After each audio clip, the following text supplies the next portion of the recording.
Hello, and welcome to episode 9 of the White Lightning podcast. I'm your host, Ben Wheeler. Christian has returned, this I'm time back. in video. What's I'm up, back. man? What's up? Yep. You know the rundown. One of my boys went to high school together, one of my best friends. It's been a minute. He's back. And while he's here, I'd like to make another announcement. I will be officially tapping in to the NFL this week. Finally, and Christian will be on along with our friend Howie. So sometime this week, plan on an NFL episode. I'm really excited. And I rep the Cavs, so I'm repping the Browns. You can see Christian's elf on his polo right there. Yeah. I got Brownie. Yeah, I got Brownie. Yeah, it's been a fun day of highlights. All the OTAs have been going on. Yeah. A lot of throws, a lot of fun little clips. Yeah. Now it gets interesting. Summer football is hard, but I think we could have a lot to talk about, obviously. But that is for an episode at a later date. But now, you know what we're talking about. We're sticking to NBA, and the top story of this weekend and Memorial Day is the Heat embarrass the Celtics on their home court, Game 7, to advance to the NBA Finals. Final score, Heat 103, Celtics 84. Here's a short recap. So, this is very pivotal. The first play of the game, literally, for Boston, Jason Tatum goes for a layup on the right side and rolls his ankle. Gabe Vincent fell. He didn't really step on Gabe Vincent, but he did roll his ankle, and it changed the trajectory of the game for Boston. But Boston, early in the game, it was 9-4, and both teams looked timid, but Boston had, I was kind of getting the feeling, okay, they could build some momentum. They could. But they kind of go cold in the first quarter. They have a really, really bad first quarter, and Heat have the lead at the end of the first, 22-15. Boston, after starting out hot and, from the field, started off 4 for 6, finished the first quarter 0 for 10 from 3, 26% from the field, 4 turnovers, 1 Tatum shot. 15 points is their lowest point total for a quarter this year. So at the end of the first, Heat 22, Boston 15. Second quarter, Miami then builds more momentum off the horrible Boston first quarter, and Boston stays cold. And then this is the stat I really wanted to say. Boston started the game 4 for 6, then went 4 for 23, which is insane. Caleb Martin has 14 points at halftime. Miami has the lead 52-41. And pretty much after halftime, it was the same thing as the first half. Miami continued to just hold on to the lead and keep momentum. Boston could not hit a shot. They maintained cold. And then in the fourth quarter, it's 76-66 Heat at the end of the third. Okay, this is Boston's last chance.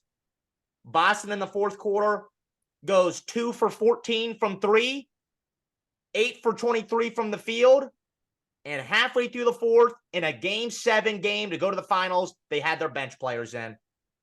Final score, Heat 103, Boston 84. Here are my takeaways. This is get it off my chest, okay?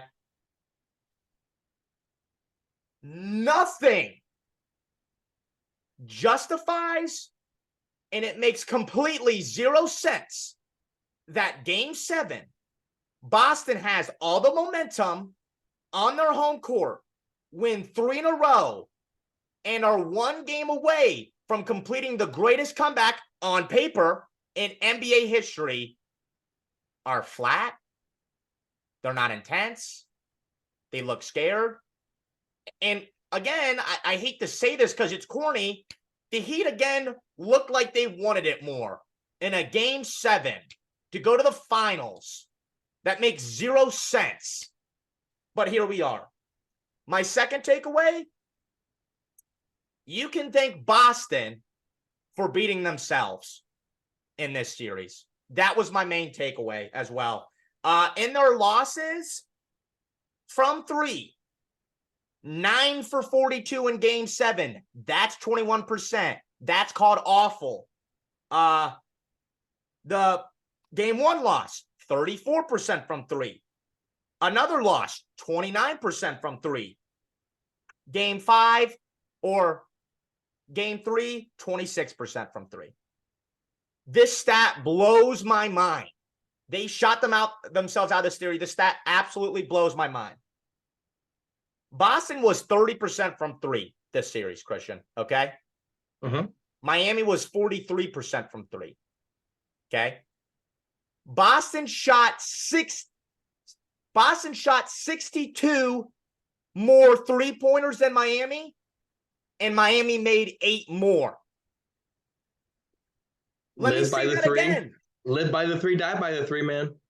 Miami Heat shot 62 less threes than Boston, shot a higher percentage, and made 8 more. Literally live and die from the 3. They shot themselves out of the series. And I think that's Missoula pushing the only way we can get back into this game is the 3 ball. They think they have to rely on that to win games. And one more thing before I let you rant. Game 1, first 20 seconds of the game, Tatum goes down. Okay, Jaylen Brown. Okay, this is your second option moment. This is your $290 million extension moment. Here it is. You can prove it. Game 7. He says, how about I go 8 for 23, 1 for 9, and have 8 turnovers. Oh, and by the way, that was more than the entire Miami Heat team. What happened on Monday night, bro? That's what I took away. What happened on Monday night, bro? I'm gonna set the stage for you here. We play golf in the morning, right? All tired, all sunburnt, right? Great Memorial Day golf outing. I'm curious. I'm confused. I don't know who's gonna win the game on that night. You know, Miami's healthy. Boston's 3 in a row. Good crowd. They had the 2004 Red Sox thing where they came back from down 3-0. Kevin Millar, who was one of the heroes for that series for them, he's at the game and stuff. I turn on 5 p.m. Sports Center just to see what's going on, see the pregame, right? Yeah. And they show a video, and Miami's shooting around, right? And they're blaring max volume Rick Ross, blaring it, joking around, smiling and stuff. And I go, wow, they are loose. They are having fun. And they look like they have some swag to them. And if you remember as well, the post game show for Eric Spoelstra, he was fired up. Yeah. He was ready for it. Yeah. And so I turn on sports and I see that. I go, wow, I like Miami. They're on the road. They're the road dogs. Boston's like half and half wins and losses in the postseason at home. And then the first game or the first play of the series, play of the game, Tatum goes down. And I go, wow, Miami's going to be all over him. And that's what happened. Miami was all over him from the jump. Intensity, Caleb Martin from 3. And I just want to say it, right? I bet Miami plus 7.5. Huge number in a game 7, right? Boston kind of chokes sometimes a little bit. The finals last, they kind of choked. To me, at least. Yeah, no, I agree.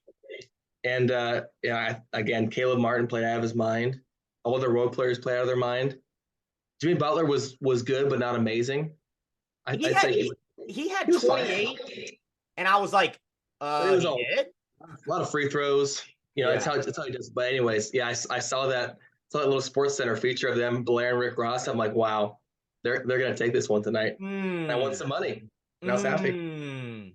But again, Boston periodically, there's always something missing with them, and to me, I think it's Tatum's attitude and how their team goes.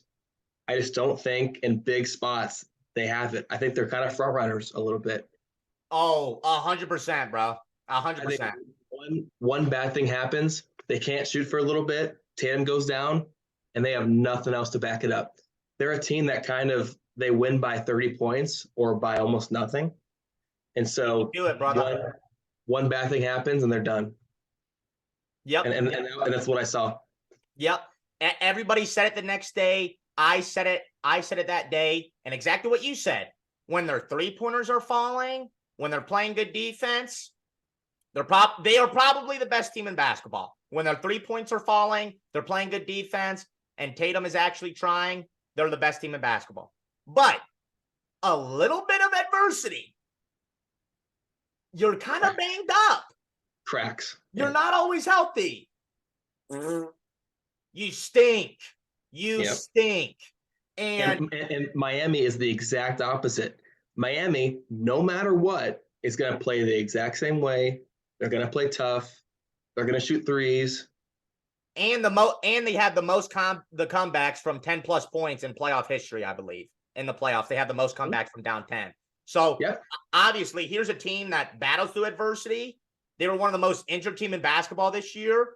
They can find a way. Boston, like what you said, is front runners. Everything has to go their way. They have to be shooting threes. They have to be happy. They have to be healthy. And that's kind of my rip on Boston. I want to go into the coach right now and Tatum. I blame Mazzulla. I think Mazzulla gets a little bit more hated on than people give him credit for, and here's why. Tatum and Brown shot awful this series. So it's like, I play basketball. When I'm 0 for 20, it's not, it's because my coach didn't get me in the right spot. No, it's because I wasn't ready to play. I was cold. I'm cold. Now, question though, because it's the point I saw too. So the Heat play the most zone of any team in basketball. And the entire series, Boston couldn't get around it at all. Which, in my opinion, is an aid of why they couldn't shoot that well. Yeah. So I'm not sure if it's a coaching thing. He's like 36 years old. He's never coached in this type of scene before against Eric Spoelstra. Right. I think the zone just got him a little bit. Yeah, and I said before the series too. I actually picked Heat in 6 before the series. Then I changed my mind to Boston in 7 because they scared me. I could not hold my ground. I'm sorry. I said that I think Mazzulla's a great guy. He got kind of put in a bad spot. They rushed him in as head coach. He was sitting behind the bench last year. Yep. Like he wasn't sitting right next to Aduko. So I feel bad because he kind of rushed him in. We knew he was going to get out coached, and you saw it. They couldn't beat a zone. Mazzulla, it's got to be that he thinks that their strategy to get back into games is chucking threes. It is 100%. He's exactly that. And he doesn't care if they shoot a billion threes. He does them to keep shooting no matter what. Yeah. It's almost like Houston Rockets 2018. Yeah. That's what it reminds me of a little bit. And then they cracked the same. They missed like 20+ threes in a row. 27 straight threes in a row. Yeah. And they had nothing else to give. Mm-hmm. Yeah. And I think you're right. I think it's Mazzulla pushing that the only way we can get back into this game is chucking threes.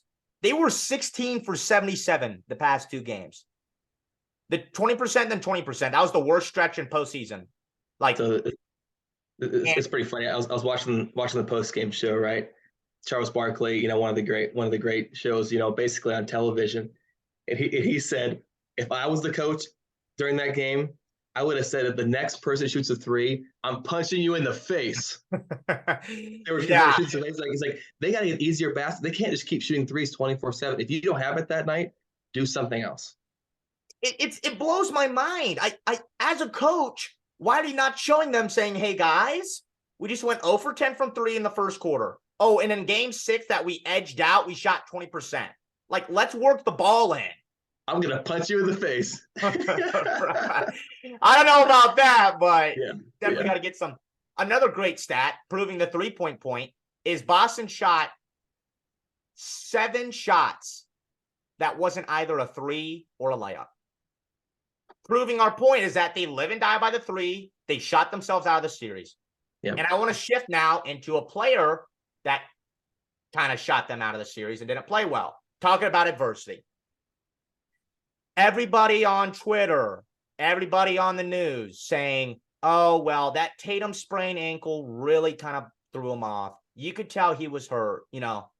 I watched a 38-year-old LeBron in year 20 play 2 months on a torn tendon in his foot and is going to have surgery.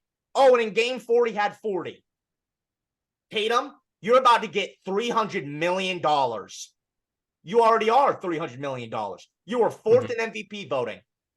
This is a legacy game and maybe the biggest game of your career.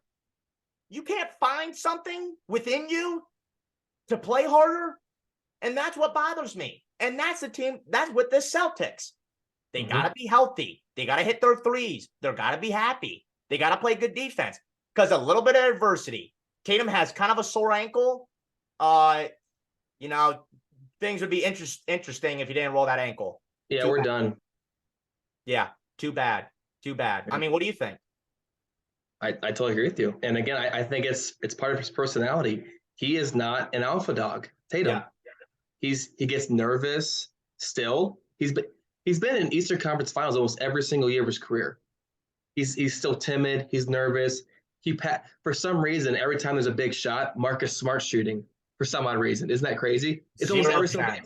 Zero sense. Tatum is their one. Everyone knows it. He knows it too. Yeah. And for some reason, it's just not clicking with him yet to be that guy yet. I'm confused why. I don't know.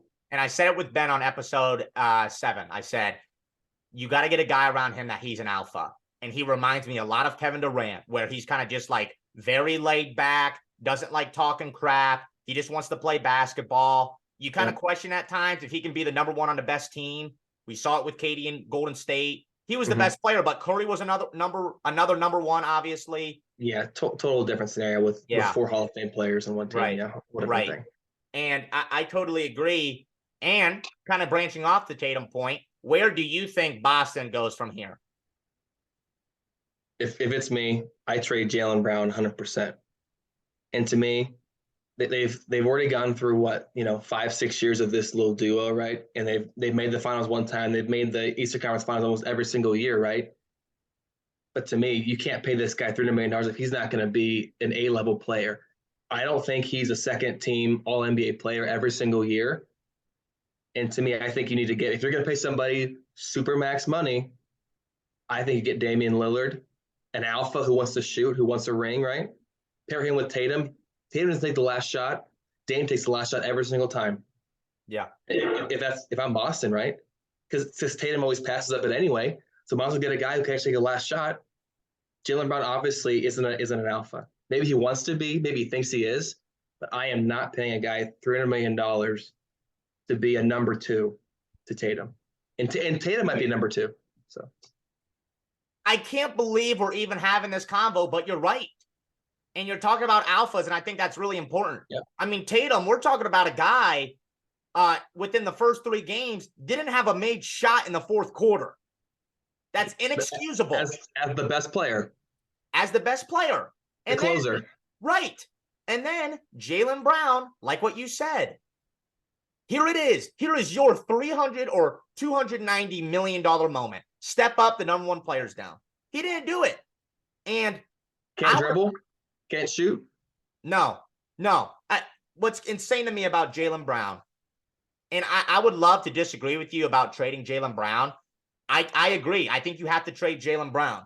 This series, he shot, no joke, 7 for 43 from three-pointer. That's 16% from 3. And 36 missed threes.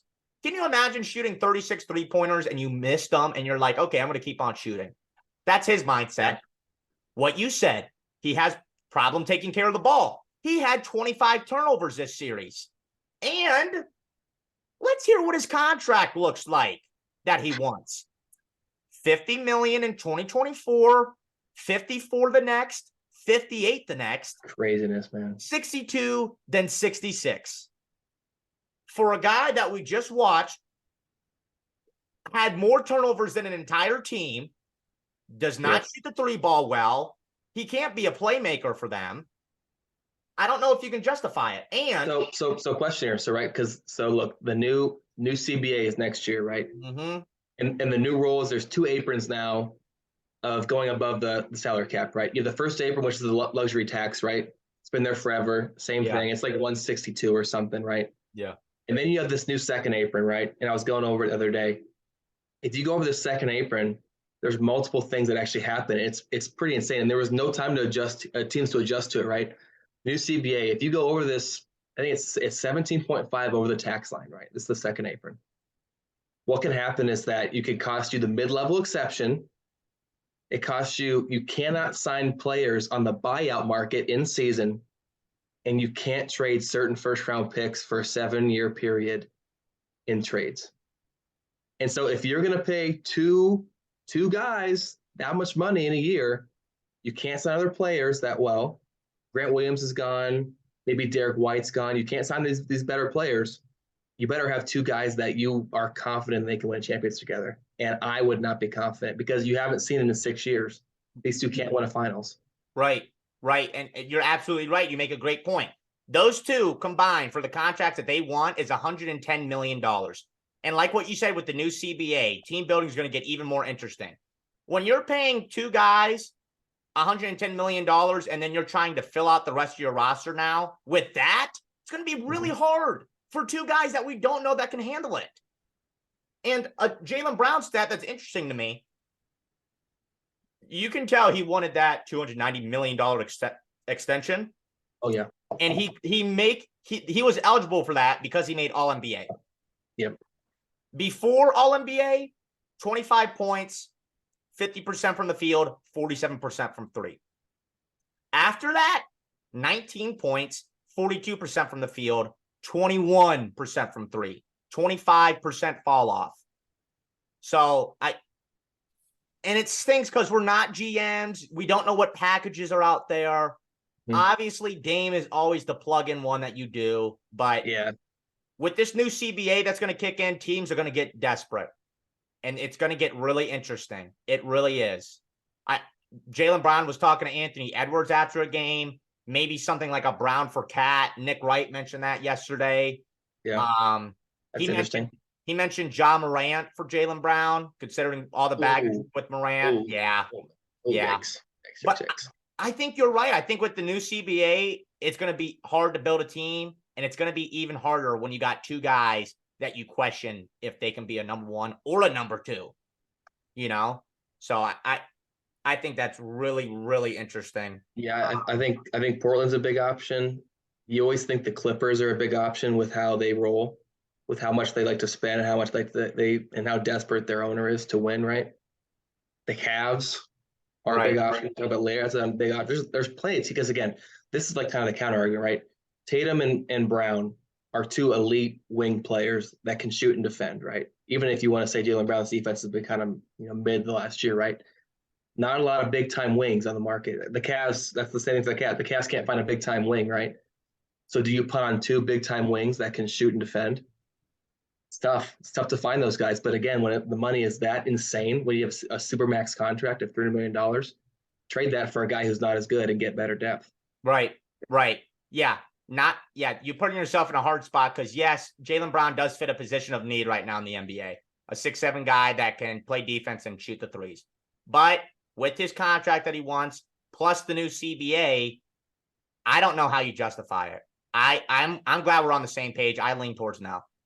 I lean towards no as well. Yeah, I lean towards no. The team that actually showed up this series, I never really congratulated them.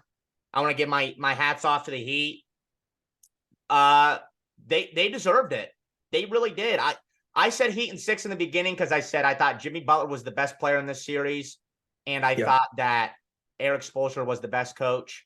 I didn't know that Caleb Martin was going to be the best player in this series. But nobody knew that. Yeah, nobody knew that. But here we are. That's a credit to how good Pat Riley and Spoelstra is for them. Miami deserved this series.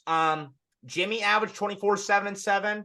Caleb Martin averaged 19. Again, I said this stat to Ben. That's the second most off the bench in the playoffs for somebody in playoff history. He played out of his mind. I know he started the last couple games. Vincent was 15 points per game on 50% from 3. Yeah. Duncan Robinson finally emerged. So they deserved it. They played harder, and somebody made this point, and I totally agree. Boston has more talent, but the Heat are better at basketball. The zone defense that you mentioned was huge for them. They've been in this moment before, and they capitalized. They shot the 3 better. They played better defense. Their stars showed up. They deserved it. They absolutely 100% deserved it. And I know earlier in the prior episodes, I said that everything kind of lined up perfectly for the Heat. And I'll still kind of stand on that, to be honest. They played an injury Bucks. The Knicks are kind of, emerging, but they're not there yet. Yeah. Whatever. But they took advantage of the Celtics team. I have a hot take. Okay. And this is my observation almost every single game in the series, to be honest. The Heat need to move Bam Adebayo. Too many games, especially when Jimmy can't shoot. He is just not consistent enough at scoring the basketball. And there are again, that's the reason why they lost 3 in a row. To me, was there's just too many games. He is not even close to adequate on the defense side of the ball. And he's gonna have a good contract too, will he not? He's gonna be a max player. I don't know. But there's so many games where they almost blew the series because he couldn't play offense at all. Dude, why is no one in his circle telling him when he puts up 20 points or more, the Heat are 6-0 in the playoffs? Yeah. How many times this series did we watch Bam match up on Marcus Smart and Derek White, who he's about 10 inches taller than and 100 pounds heavier than, and did nothing? Played scared. It's weird. I don't know about trading him. He's a great defender, right? So good on defense. That's the problem. He's so good on defense. I don't know. It's something where you wonder if Philly, if they ever want to blow things up. Right. Do they send to Philly for Embiid or something, Right. But I mean, it's crossing your fingers with that guy a lot of the time, man. It's kind of how Mobley is for the Cavs. Mobley can get whatever he wants, and then he'll just miss almost every single layup off the rim. Yeah. It's like why can't he just finish plays better? Yeah, Bam, it looked like this series, which was so weird because at the beginning of the series, you're like, oh my gosh. Like he had a great game 1, great game 2, single-handedly taking over the game, and then you needed him at this stretch. And I said this stat with Luke, I believe. Game 4, he put up six shots. Game 5, he put up 5. Like all over the place for a guy that is an all-star. But a guy that is going to demolish Bam, and something I want to get into right now is this. It's gonna be a clinic. It's gonna be a clinic for Jokic against Bam. That's all I'm gonna say. The content of the footage of Jokic. Let me restart. What Jokic is about to do to Bam should be illegal content. You should not be able to view it at all. It should be on the black market. It should be illegal. Yeah. What Jokic is about to do to Bam Adebayo, if they play each other one-on-one, it's going to be gross. Get a puke bucket. You're going to want to vomit. It's going to be criminal. You're going to vomit. Bam can't even take advantage of Marcus Smart. And I know that Jokic isn't that good on defense. But what Jokic is about to do to Bam, playing how soft that he did in the last 2 games, it's going to be some nasty, nasty work. And, Christian, I ask you this. Who wins this series in the finals, and how many games, and why? We have to disagree more, but we just can't. I would love to disagree with you. I would love to say that you're wrong and you're an idiot. We will when it comes to the Cleveland Browns, right? So we'll save that for later. But when it comes to the NBA, this entire season, we actually disagree about the Heat in Boston because I was on the Heat the entire series. Yeah. But in this case, I just don't see an avenue where Miami can beat them. I really don't. And so I have Denver in 5. I think Denver easily wins the first 2. I think Denver Miami can go either way game 3. Whoever doesn't win game 3 wins game 4 to me. Right. And game 5 back in Denver, I think Denver wins. Few different things, right? Denver has shot making 24/7, and they have all vets, right? All vets, KCP, even Jeff Green's never won a finals. He's been in the finals before, right? All these guys have played a long time. Jokic is unbelievable. He's probably the best player in the world right now, right? Secondly, is the coaching thing, right? You don't have Mazzulla anymore. You got Mike Malone, who's been there, done that. He's never been in the finals, right? But I mean, he's a veteran guy. He knows what he's doing. He's aggressive, right? I just don't see Miami having enough firepower to do it. I don't think, and again, I think when it comes to say the Miami zone, right? They'll have no problem scoring the Miami zone. They can shoot anywhere, especially if Jamal Murray is going crazy like he was last series. So to me, I don't think it's that much of a crazy take, but I think it's just Denver in 5. I'll give Miami a game in Miami. Dude, before the episode off air, I'm like, okay, don't tell me what you have for the Denver series. And you're like, okay. I wrote down Denver in 5 as well before the episode started. Did you really? Nice. I did. Yeah. And I agree with everything you said. Denver has the best player on the planet right now. Their second option, Jamal Murray, just averaged more than anybody on the Heat did. And he's their second option. Murray just got done averaging 32, 50, and 40. Okay. I think they have a better starting 5 than Miami does. By far. Yeah. They're Yeah. better offensively in shooting the 3. They are. The only points that I'll make for Miami is they got the better coach. But like what you said, this ain't no Joe Mazzulla no more. A rookie head coach rushed into a situation. So he's better than Mike Malone. Mike Malone's still a great coach. He is better. Miami also has the better bench by a lot. That's the thing is Denver's You really. think by a lot? Yeah, Denver bench points this play or Miami's bench points this playoffs are 34 a game. Denver's 19. Okay. So Miami's getting a lot more from their bench than Denver. The thing though with that is say like Caleb Martin, he's on the bench, right? He plays starter minutes. He's like Tyler Hero part 2, basically. Because Right. Tyler Hero's a bench player, but he plays 40 plus minutes a night, right? Right. Yeah, we'll see. And he got again, that thrown in there. Hero will be back game 3 actually too. He will. Which, I'm I think might be bad actually because again the Nuggets might just go after him 24/7 on defense. Me personally, this might be a hot take. This is going to be my first hot take of the episode, I guess. I think they should sit Hero this whole series. I really do. This might be the best run Miami has had. It even might be better than they did in the bubble.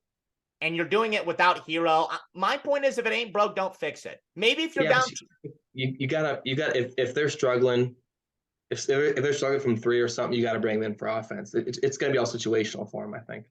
I agree. Maybe if they're down 2-0, but if it's like 1-1 going back to Miami and Hero's cleared for game 3, I might give him 10, 15 minutes, but I do not think he should play heavy minutes, especially if they're hot.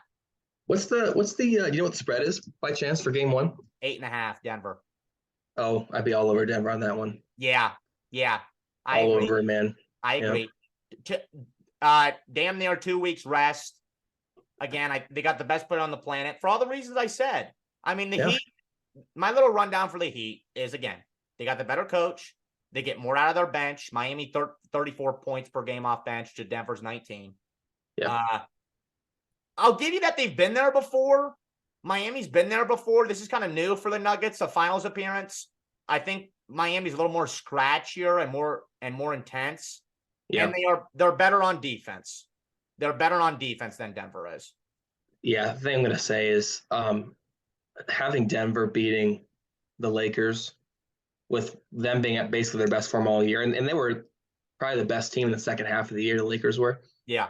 They didn't – to me, there was 0 ounce of immaturity, of any timidness. They seemed like they're ready for it. And to me, Jokic is a dog, and I think he's taking the lead, and the entire team's following him. Like we talk about Tatum being a little timid and being like not like an alpha. Jokic is the definition of an alpha. Jokic is the definition of an alpha. Complete dog. And what's funny is that I think Denver has 2 alphas. I think Jamal Murray's an alpha. Oh, 100%. And we obviously saw with Denver that we didn't see from Boston. Game 2. Game 2. Jokic is in foul trouble. Okay, he does not play a lot. Okay, Murray, I need you to step up. You've been cold. Game 2, Murray says, okay, how about 23 points in the fourth quarter? And how about I steal one from the Lakers? Yeah. That's what Murray does. Jaylen Brown had said, okay, Tatum's hurt, and you're going to make $290 million this offseason. Can you play well? Brown's like, nah, man, I'm good. So that's the thing with Denver is that they got 2 alphas. We even seen all this playoffs when Jokic is in foul trouble. Maybe he's tired at the end of the games. They just give the ball to Murray and he takes over. So, So one thing you could say, do you think the Nuggets having that 10-day rest get them rusty at all? It's funny. I thought about that too, because this is going to be your first in-game stuff. I think for a little bit, they'll be rusty for maybe quarter 1, half or a quarter, second. Yeah. And then I think they'll be fired up again. And again, you're going to the altitude. and Miami just played a 7-game series, which Jimmy Butler looked almost half dead within 3-4 games of that series. Right. You think he's going to be healthy running around Jamal Murray, whoever it's going to be for a game? Right. In Denver, yeah, I would take Denver. Yeah, it's up to 9 actually now. I'd take it -9. I wouldn't have any worry about that. Yeah, I do too. I mean, the altitude, they just got done with the 7-game series. They're going to be in Denver for 2 days. Denver has 10 days off. Best player on the planet. They're hot. They just shot 40% from 3 against the Lakers. Like, I got them game 1, and I got them this series. I would love to get up here and argue with you about how the Heat are going to win it and you're wrong, but I can't. I can't in my right conscience say that. And to me, I think both teams are fun to watch, and I think they're both easy to root for. I think they're both good stories, right? So it'd be Denver's first championship of all time, right? Yeah. It'd be Jimmy Butler's first championship. So I think I'd be cool with either one. What's so cool with this series is that for the first time in maybe all my life, I'm not against anybody in the finals. Yeah. Like when I was a Cavs fan, I wanted more than oxygen to see the Warriors lose. Crash and burn, yeah. Right. And just like when Suns were kind of cocky and I wanted to see them lose. I'm now comfortable with either of these teams winning. It's a great story. And it's also a legacy building series for either team. So I'm excited because I was saying all over ESPN this week, right? Remember where Jokic he elbowed down one of the Morris twins, right? Yeah. Like I'm wondering if there's gonna be a little animosity there. That'd be interesting. Again, Jokic is the kind of guy who will him and Butler both they'll go through all the smoke. They don't care. They'll get in people's faces. They'll get in fights, right? Yeah. That'll be an interesting scenario that ends up happening because I think it will at some point. I think it'll get chippy. That's a good one. That's a good take. I think it could get chippy. Yeah. But this series is so cool because if Jokic wins a ring, not only is he considered one of the greats already, we're going to have serious combos about where he ranks, really serious combos about where he ranks. It's crazy. He's a unicorn a little bit. As a center, he's just a unicorn. It's tough to compare him against like Shaq or Hakeem Olajuwon, right? It's tough to compare him against those kind of centers. It's tough. I don't know where he ranks all time yet. I mean, he's probably already top 20. Oh, is he better than Kevin Durant?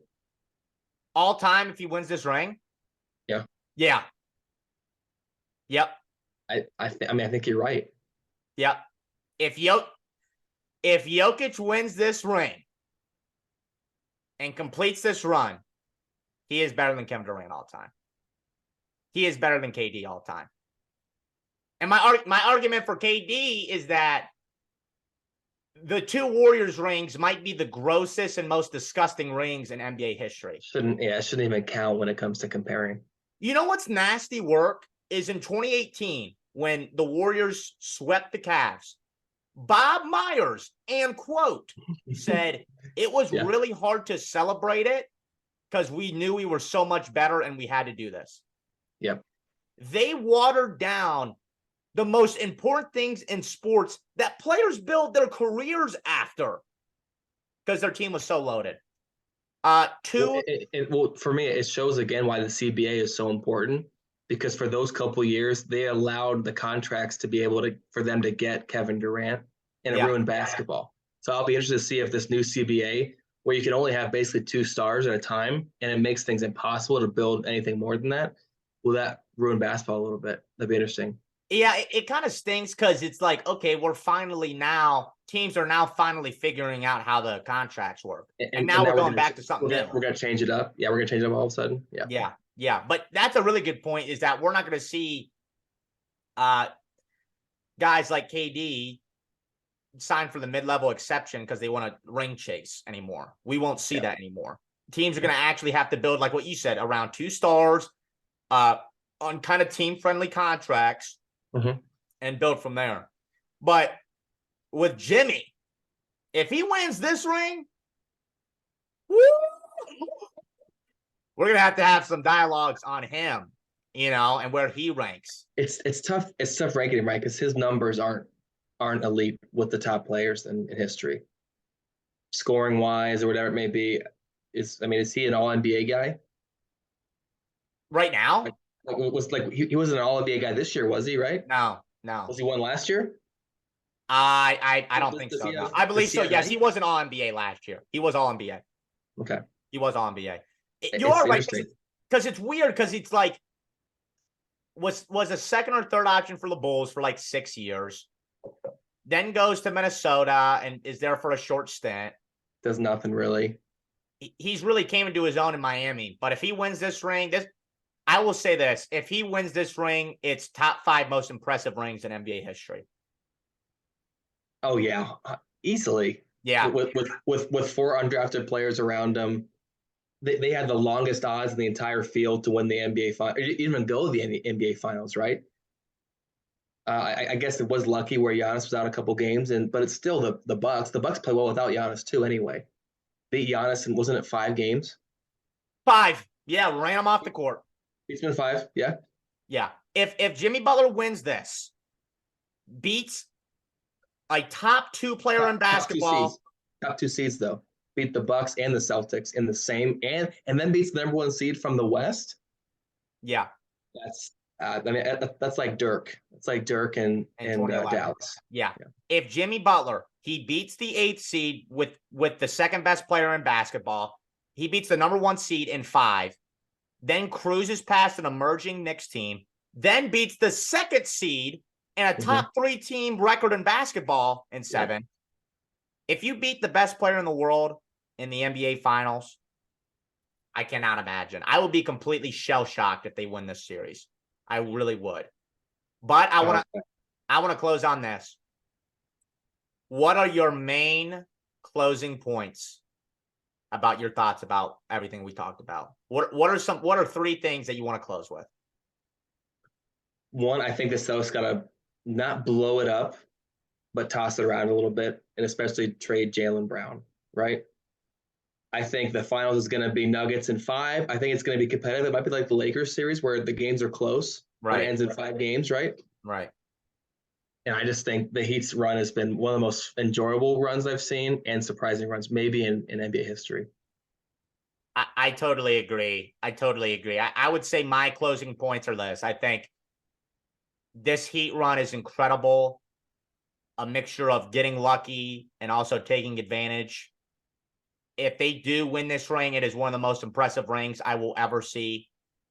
Secondly, I agree. I think you trade Jaylen Brown. I think I can give you $290 million reasons why I wouldn't do it.